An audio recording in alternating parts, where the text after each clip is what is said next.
स्वागत है आप सभी के स्टूडेंट्स का। स्टूडेंट्स, प्रीवियस वीडियोस में हमने रेडॉक्स रिएक्शंस के बारे में पढ़ा कि कैसे हम रेडॉक्स रिएक्शंस को आइडेंटिफाई करेंगे, उसमें ऑक्सीडेशन नंबर को कैसे कैलकुलेट करेंगे, फिर ऑक्सीडेशन नंबर मेथड और ion electron method, acidic medium में और बेसिक मीडियम में अलग अलग प्रकार से उनको हम कैसे बैलेंस करेंगे इसको सीखा। और फिर डिफरेंट टाइप्स की रेडॉक्स रिएक्शंस के बारे में भी पढ़ा। आज हम इस टॉपिक के अंतर्गत जो लास्ट हमारा लेक्चर होने वाला है वो है redox reactions and electrode processes. जो इलेक्ट्रोड अभिक्रियाएं होती हैं किसी गैल्वानिक सेल में एनोड पे और कैथोड पे, तो एनोड पे जो रिएक्शंस होती है वो होती है ऑक्सीडेशन की हाफ रिएक्शन और कैथोड पर होती है रिडक्शन की हाफ रिएक्शन। तो जो सेल का कंस्ट्रक्शन होता है गैल्वानिक सेल का, उसमें एक इलेक्ट्रोड जो होता है आपका एनोड होता है, जिसपे एनोड की अभिक्रियाएं होती हैं ऑक्सीडेशन वाली, दूसरे पे रिडक्शन वाली। दोनों को ओवरऑल जो हम बोलते हैं तो उसे रेडॉक्स रिएक्शंस कहते हैं। सबसे इंपॉर्टेंट गैल्वानिक सेल जिसका ज़्यादातर अध्ययन किया जाता है, बच्चों को बताया जाता है, वो है डेनियल सेल।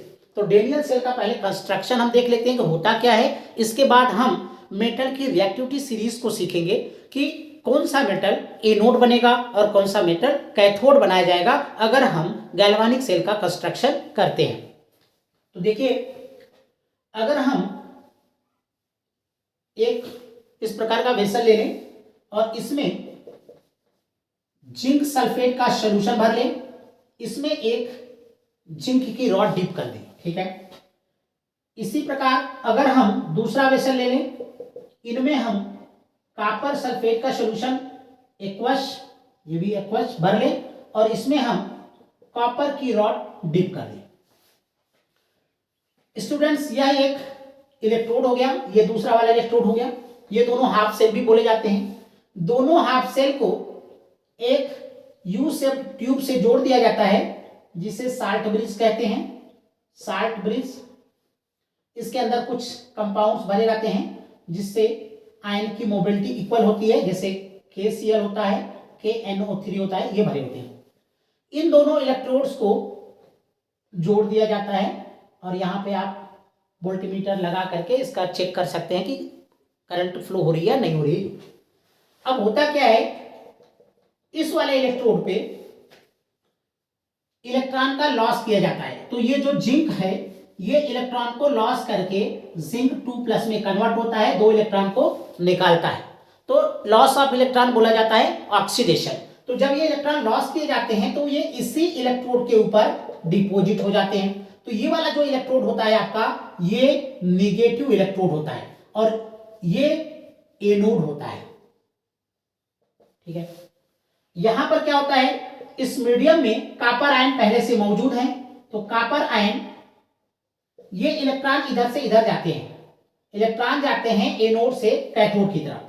ये इलेक्ट्रॉन को एक्सेप्ट करेगा और कॉपर सॉलिड में कन्वर्ट। यहां जिंक सॉलिड से जिंक 2+ में कन्वर्जन हो रहा है, इट मींस यहां पे हो रहा है ऑक्सीडेशन। यहां पे कॉपर आयन से कॉपर सॉलिड में हो रहा है, ऑक्सीडेशन नंबर घट रही है, +2 से घट के 0 हो रही है, यहां पे हो रहा है रिडक्शन।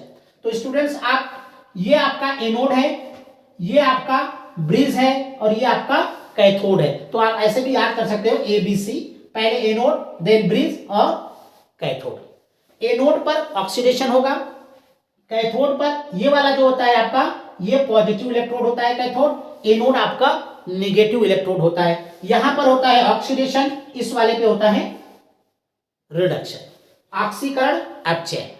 तो स्टूडेंट्स, यह एक गैल्वानिक सेल है और स्पेशल टाइप का गैल्वानिक सेल है। अगर आप जिंक इलेक्ट्रोड और कॉपर इलेक्ट्रोड का इस्तेमाल करते हैं तो इसका नाम होता है डेनियल सेल।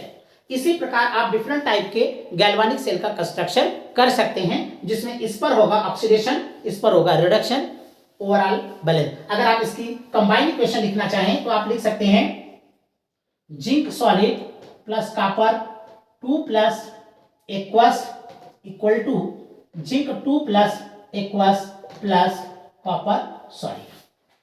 अगर आप इस सेल का रिप्रेजेंटेशन करना चाहें तो इसको आप लिख सकते हैं Z1 ऑब्लिक Zn2+ इक्वल्स, यहां पे दो लाइनें साल्ट ब्रिज को रिप्रेजेंट करती हैं और यहां पे copper 2+ equals oblique copper solid. तो इस तरह से सेल का रिप्रेजेंटेशन है डेनियल सेल का। स्टूडेंट्स यहां पे हमें किसको एनोड बनाना है और किसको कैथोड बनाना है ये सीखना है। इसके लिए हमें मेटल की रिएक्टिविटी सीरीज को सीखना है कि मेटल की जो रिएक्टिविटी सीरीज है या इलेक्ट्रोकेमिकल सीरीज है वो क्या होती है और वो किस बेसिस पे बनाई गई है। IUPAC के नॉर्म्स के अकॉर्डिंग जो रिडक्शन पोटेंशियल है और अगर वो स्टैंडर्ड कंडीशन में लिया गया है तो स्टैंडर्ड रिडक्शन पोटेंशियल के बेस पे ये मेटल की रिएक्टिविटी सीरीज बनाई गई है। ठीक है, सीरीज को आप जरा देख लीजिए।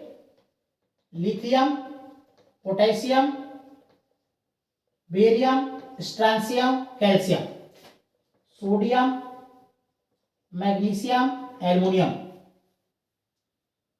Manganese, zinc, chromium, iron, cadmium, इसके बाद आएगा कोबाल्ट, निकिल, लेड,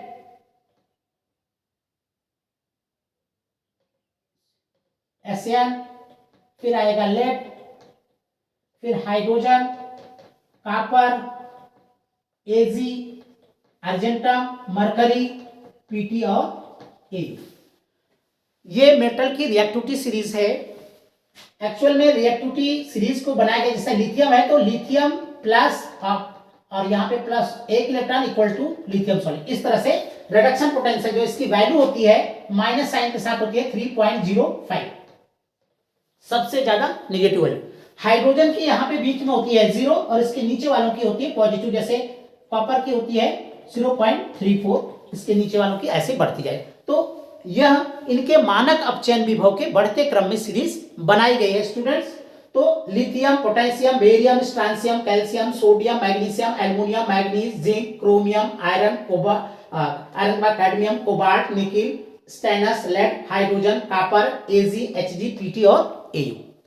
इसे आप कोड करके, कोडिंग करके, बना करके भी याद कर सकते हैं। जैसे देखिए, ले के भगवान श्री कृष्ण का नाम म, अब मंजन कर फेंको,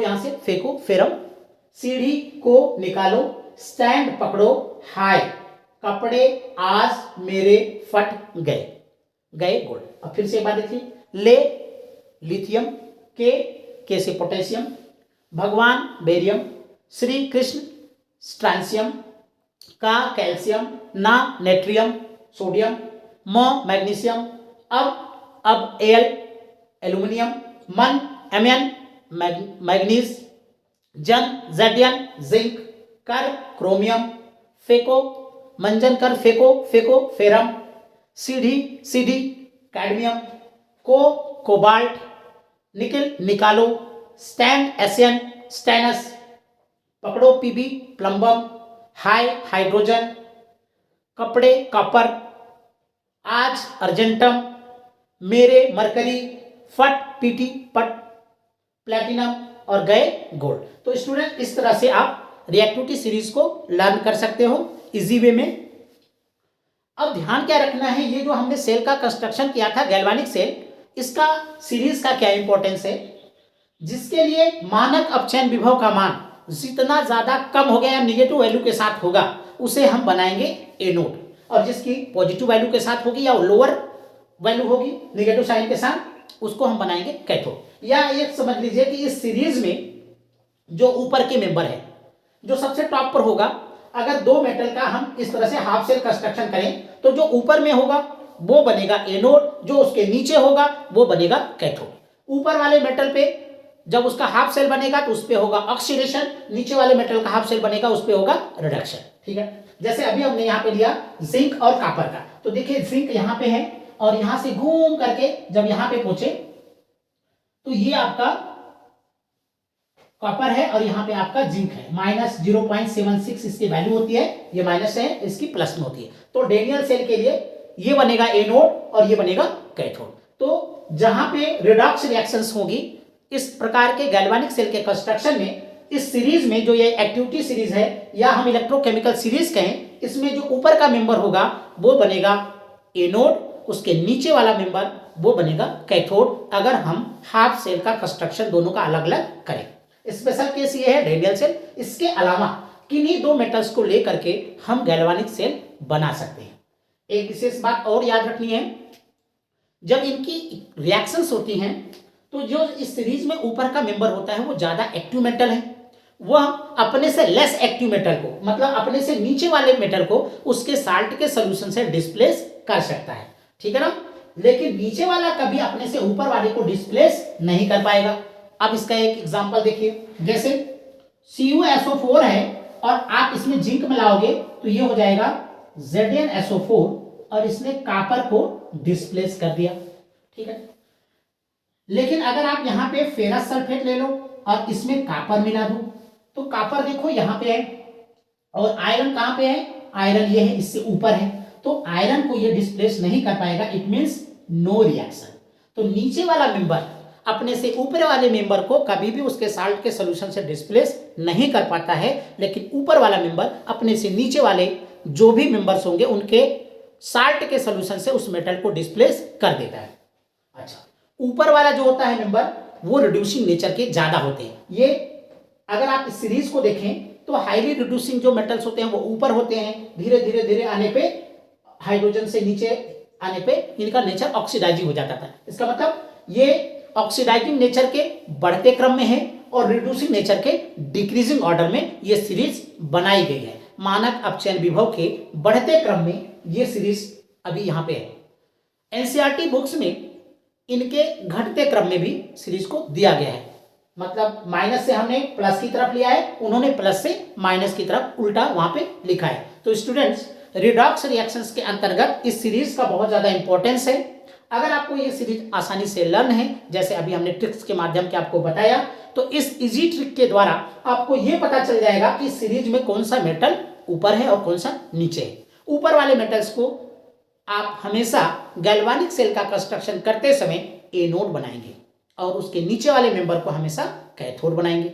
एनोड पर रिएक्शन कौन सी होगी, ऑक्सीडेशन, कैथोड पे कौन सी होगी, रिडक्शन।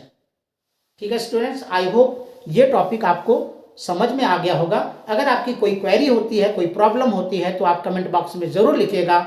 नेक्स्ट टाइम हम उसको समराइज करने का प्रयास करेंगे और नेक्स्ट वीडियो जो अभी बनेगी तो हम ऑर्गेनिक केमिस्ट्री बिल्कुल बेसिक से स्टार्ट करेंगे और इसके बाद फिर धीरे धीरे ग्रेजुअली हायर लेवल तक ले जाएंगे। तब तक के लिए थैंक यू।